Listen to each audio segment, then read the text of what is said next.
E o ministro Gilmar Mendes, do Supremo Tribunal Federal, rejeitou hoje a concessão de uma liminar para suspender o decreto do governo de São Paulo que proíbe celebrações religiosas no estado.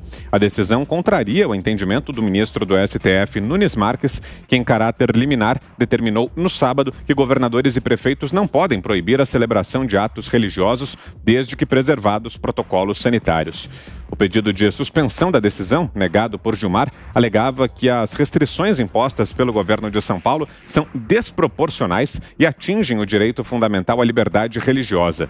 Na decisão, Gilmar Mendes afirmou que estados e municípios podem fixar medidas restritivas para o enfrentamento da pandemia, inclusive o fechamento de templos e igrejas. Após a sua decisão, Nunes Marques intimou, na madrugada de domingo, o prefeito de Belo Horizonte, Alexandre Calil, a cumprir com máxima urgência a decisão que permite celebrações religiosas presenciais. A intimação foi feita após Calil afirmar que não iria cumprir a decisão de liberar a abertura dos templos.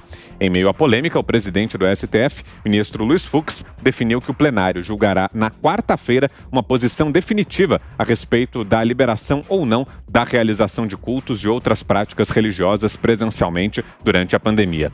Mais cedo, o vice-presidente, Hamilton Mourão, defendeu que há condições para a realização de eventos religiosos atualmente. Vamos acompanhar.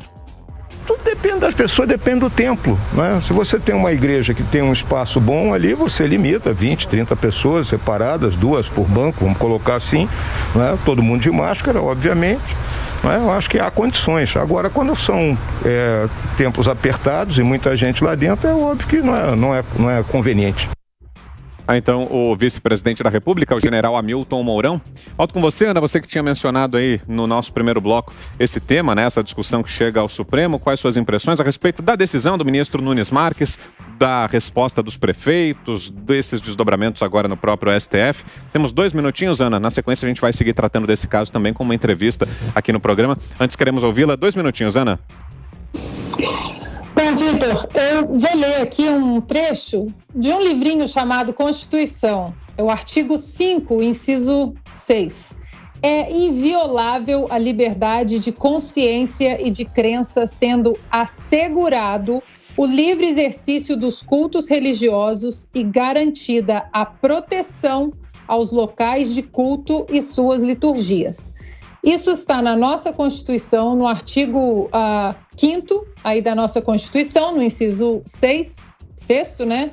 E o que a gente vem vendo, Vitor, é exatamente essa ruptura, né, constitucional a cada semana. E ela parece que a cada semana ela vai atingindo um pedacinho, vai comendo um pedacinho maior aí da nossa Constituição.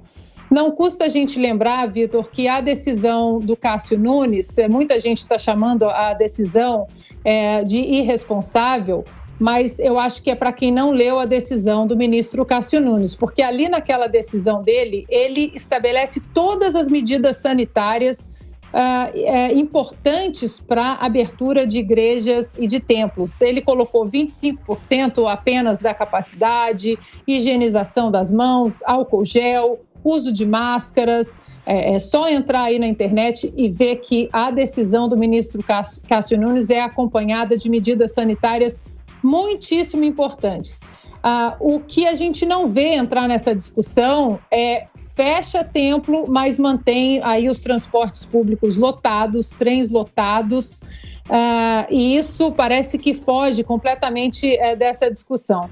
O discurso aí do ministro Gilmar Mendes parece que é um discurso muito politizado, inclusive ele usou a palavra negacionista, que é uma palavra aí, como eu mencionei antes, né, muito politizada, usada aí no jargão das redes sociais, e praticamente o que o ministro Gilmar Mendes está dizendo, Vitor, é que a sua fé, a nossa fé, ou a fé de quem está aí nos assistindo e nos ouvindo, não é essencial. Bom, a gente traz aqui para a conversa, a partir de agora, o deputado federal Cabo Júnior Amaral. O deputado também se movimentou aí contra o prefeito de Belo Horizonte, Alexandre Calil, que foi quem se colocou aí mais fortemente contra a decisão do ministro Nunes Marques. O deputado está conosco aqui. Obrigado pela presença. Antes de tudo, deputado, boa noite. Seja bem-vindo.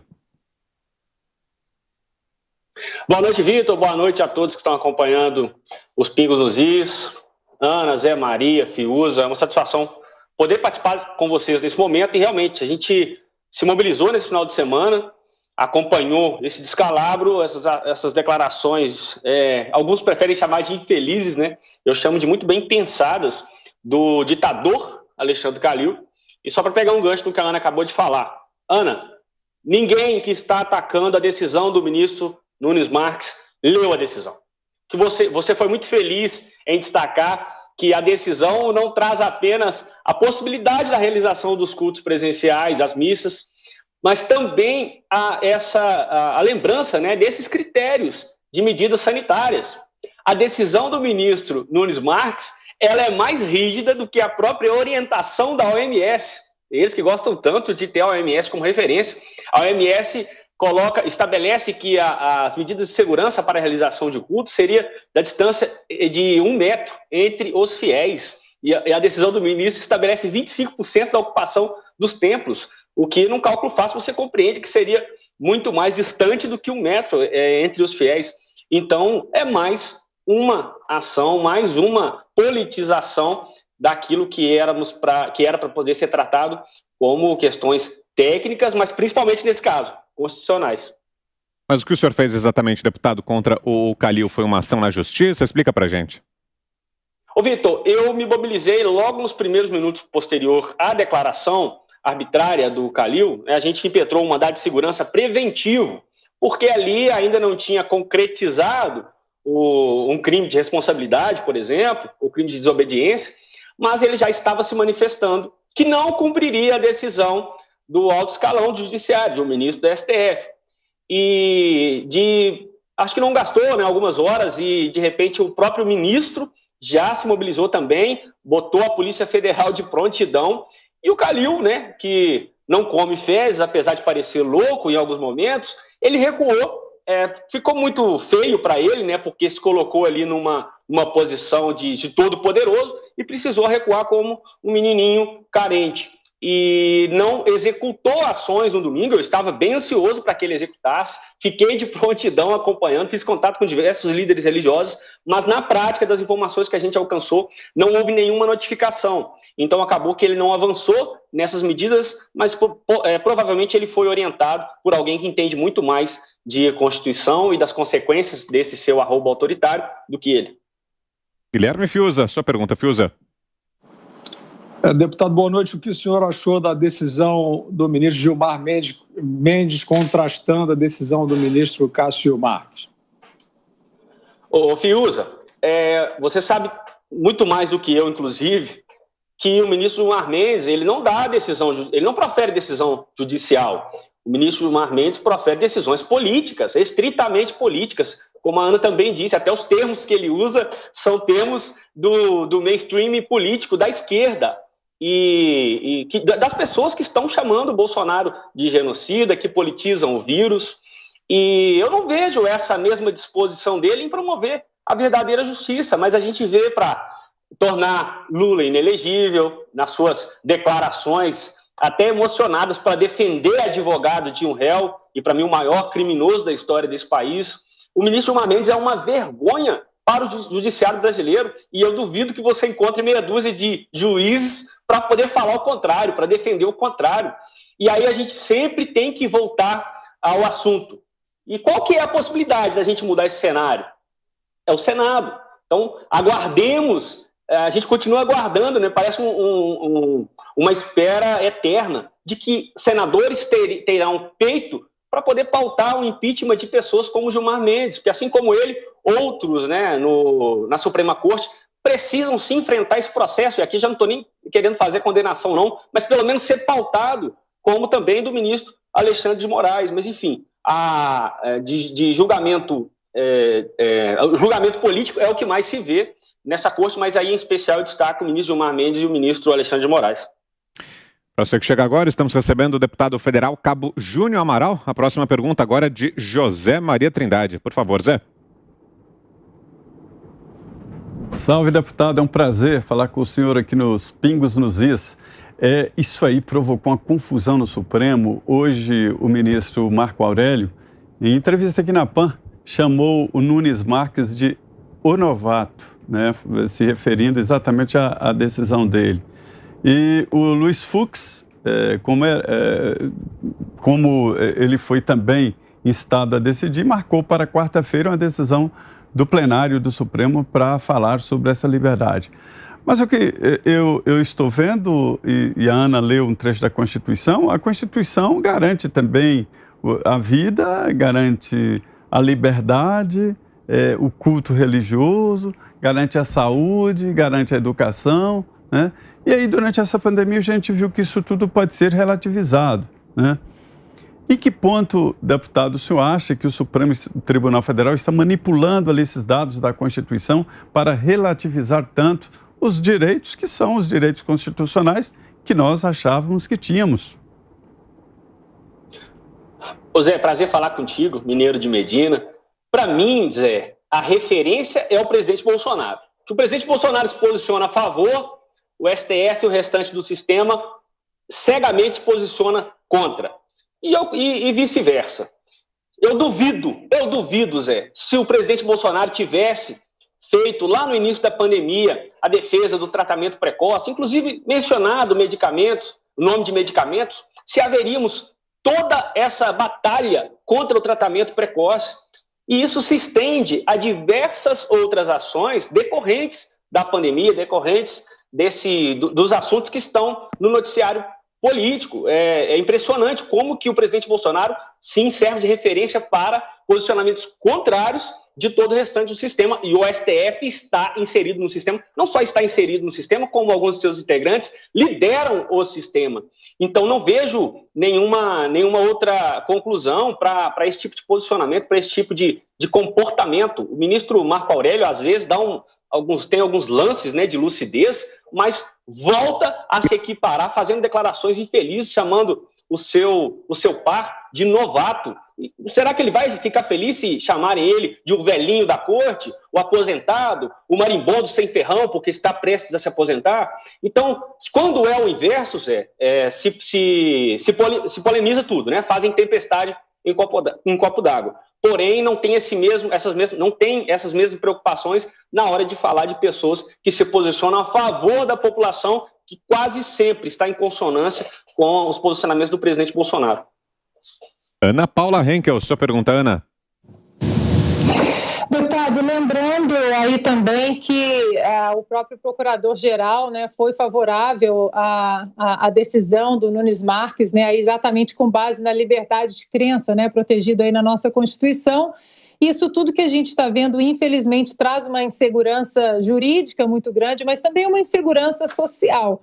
Eu vou fazer uma pergunta ao senhor que a gente sempre faz para todo parlamentar que vem aqui.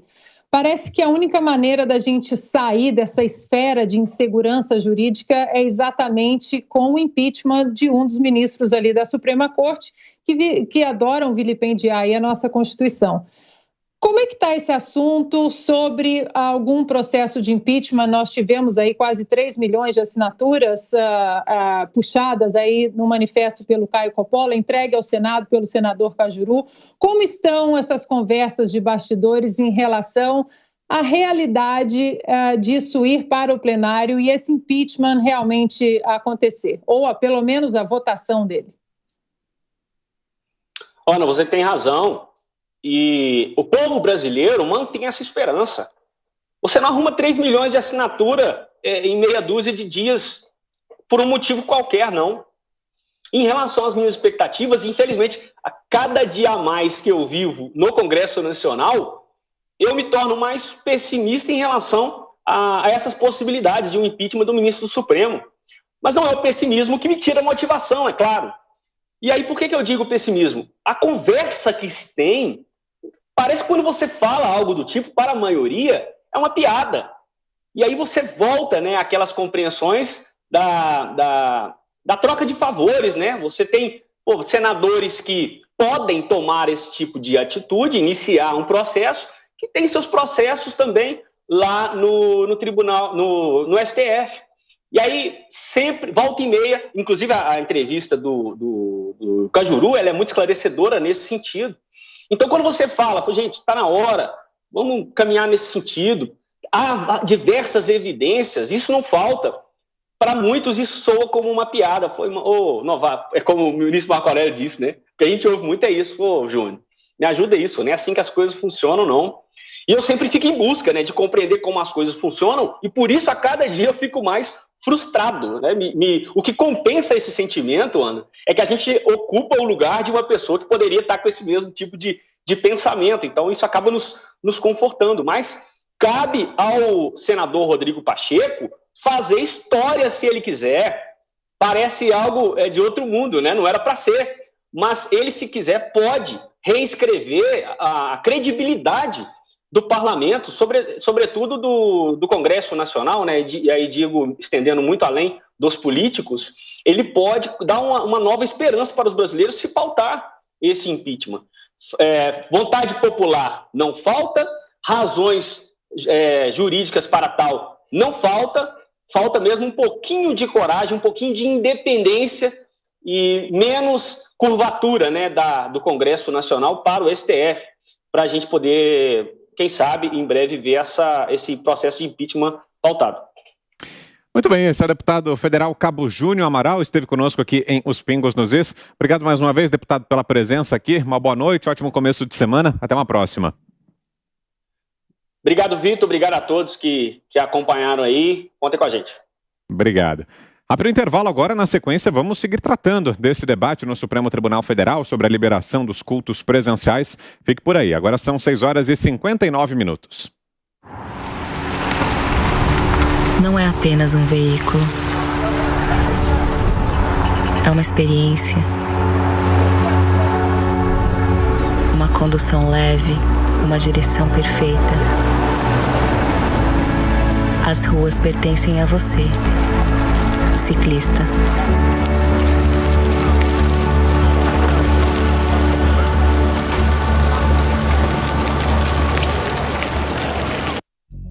Bom, a respeito desse debate, queremos ouvi-lo também, Fiuza. Temos 3 minutos. Ô, Vitor, talvez até 3 minutos seja muito, porque a gente está num barata voa, né? Esse é o termo técnico, né, para classificar o que a gente está vivendo. A gente está num barata voa, porque como a gente não tem parâmetros, né, como a gente não tem autoridade indicando, é claro, né, a crise de saúde, a crise sanitária, ela traz uma série de incógnitas, né? Nós estamos aí vivendo o problema e tentando as soluções no andamento do problema. Agora, o que houve, o que acabou, né, o que foi revogado, o que se extinguiu nessa crise, é o bom senso. Então, a gente tem uma politicagem, né, esse exemplo do STF, né? Você tem juiz, né, que chama, eles são juízes, né? Estão lá para julgar, né? São a última instância julgadora, né? Você tem o juiz que diz que pode ter culto, né, resguardadas ali as medidas sanitárias devidas, e você tem o outro que diz que não pode, porque as medidas sanitárias não são suficientes. Quem é que disse qual é a medida sanitária eficaz, né, suficientemente segura para que as pessoas possam conviver? Ninguém. Ninguém. Né? Esse parâmetro, infelizmente, tragicamente, não foi fixado em nenhum lugar do mundo, né? A Organização Mundial da Saúde seria, sim, né, a instância a guarnecer um mínimo de unidade, né? Só que a Organização Mundial da Saúde também se demitiu da sua obrigação de ter bom senso. Ciência eu não vou nem falar, né? A Organização Mundial da Saúde partiu para um barata voa, é a expressão técnica, é o barata voa, com diretrizes contraditórias entre si, né? Sobre lockdown, começou com lockdown, que é uma hipótese fantástica, fantasiosa, né? Hoje comprovadamente fantasiosa, grosseira, estúpida, né? Mas que partiu ali como uma hipótese. Vamos parar de viver, né? Para o mundo que eu quero descer. Eu não vou descer não, mas vou ficar escondido. isso não funciona, isso não deteve contágio, etc. A partir daí, a OMS caiu em desmoralização, a Organização Mundial da Saúde está desmoralizada, ela precisa ser refeita e cada prefeito, cada governador, cada juiz, dependendo de para onde o vento está soprando e da política que queira fazer, vai dar uma sentença diferente. Bom, e continue interagindo, dê a sua opinião a respeito desse e de outros temas que estamos trazendo aqui pelo nosso WhatsApp. O número é 11 931 17 0620. Estamos de volta agora no rádio também, para você que nos ouve pelas redes Jovem Pan News e Jovem Pan FM. Vamos seguir tratando do tema que debatíamos aqui antes do intervalo, a decisão do ministro Gilmar Mendes, que mantém proibidos os cultos presenciais no estado de São Paulo. Ele foi contra a liminar do ministro Nunes Marques. O presidente do STF já marcou o julgamento em plenário desse caso para quarta-feira dessa semana.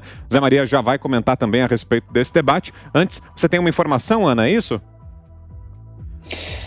É isso, Vitor. Acabou de sair aqui no estado de Minas que o toque de recolher em Minas Gerais foi suspenso em todo o estado. Foi uma decisão aí do Tribunal de Justiça de Minas Gerais, numa reunião encerrada agora há pouco. O presidente do Tribunal de Justiça de Minas Gerais, Gilson Soares Lemes, ele e mais o deputado estadual Bruno Engler, né, que foi aí que peticionou esse pedido, agora chegaram a um acordo para a suspensão do toque de recolher em todo o estado e também, Vitor, a permissão de reunião familiares a partir da noite desta segunda-feira.